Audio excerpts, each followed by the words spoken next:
Last night's episode of Saturday Night Live was must-see TV for a number of reasons. The Grim Reaper was tapped to play Steve Bannon, Melissa McCarthy showed up and delivered a blistering, pitch-perfect portrayal of White House Press Secretary Sean Spicer, and host Kristen Stewart said the F-word on live TV during her monologue. But there was another equally remarkable, though admittedly quieter, moment in the first 5 minutes of the show that you might have missed. Stewart, for the first time ever, publicly used the word gay in reference to herself. Stewart's sexual identity has been the subject of rumors for years. It's difficult to avoid speculation about your private life when you are not just famous but also one half of one of the most famous couples in the world, as Stewart was when she dated Twilight co-star Robert Pattinson for several years. But even after that relationship ended, Stewart was still dogged by the press thanks to her involvement with a number of queer women in the entertainment industry, including Alicia Cargill, singer Annie Clark, who is better known as St. Vincent, and the woman she's currently dating, model Stella Maxwell. To her credit, Stewart wasn't exactly secretive about her relationships. In a 2016 interview with LUK, the actress used the word girlfriend to refer to Cargill, her partner at the time. She also said that dating a girl forced her to be more open about her relationships than she was when she was dating a guy. To hide this provides the implication that I'm not down with it or I'm ashamed of it, so I had to alter how I approached being in public, she said, adding, "It opened my life up and I'm so much happier." But for all of her candor, Stewart had never used the word gay or any other label to identify herself until last night. And really, that's fine. In fact, it's very much on trend with how other young people think about their sexuality. A 2016 survey found that 35% of millennials identified as something other than exclusively heterosexual, and a whopping 52% of individuals between the ages of 13 and 20 reported the same, but didn't necessarily use a term like gay or bisexual or lesbian in reference to themselves. Many people find these labels to be less necessary than they once were. As queer people become more and more integrated into mainstream society, thanks to changing cultural norms triggered by things like marriage equality and higher visibility in the media, many feel less of a need to identify as any one thing nor to talk about it in any kind of public way, like a splashy tell-all interview.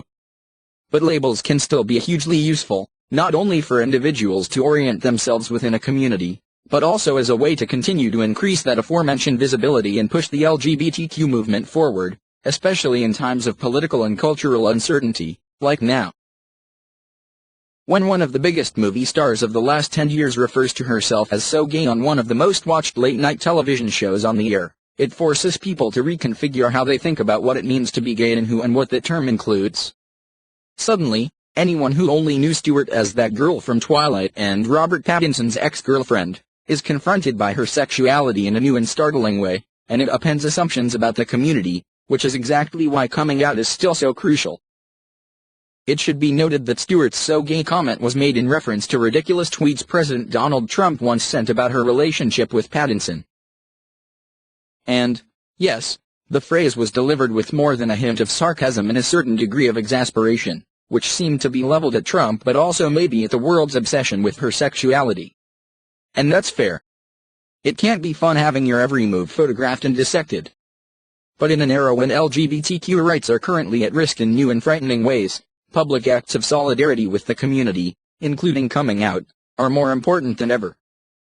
It should also be noted that Stewart's "so gay" comment doesn't necessarily mean that she literally identifies as gay.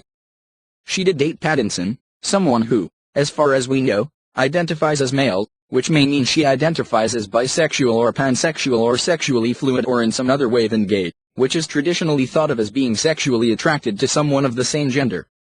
Perhaps she chose that phrase because it packed the most punch and would be the most instantly recognizable to those watching the show, and because it's probably the term most people have used behind her back ever since she started dating women. But she also may have decided at this point in her life that it's the term that feels the most appropriate. We just don't know. Regardless, I had to catch my breath when I heard her say it last night. I'm proud of Stewart for standing up and joining the community in a way she hadn't before, especially at a time when our community is hurting and scared. Coming out doesn't happen just once and it's rarely easy. Because heterosexuality is still the assumed default orientation in our society, every time a queer person meets someone new, there's the chance they'll be required to explain who they truly are, and in that moment exists the radical opportunity to challenge and change minds. Last night I believe Stewart probably did both, and I think we're all a little bit better off because of it.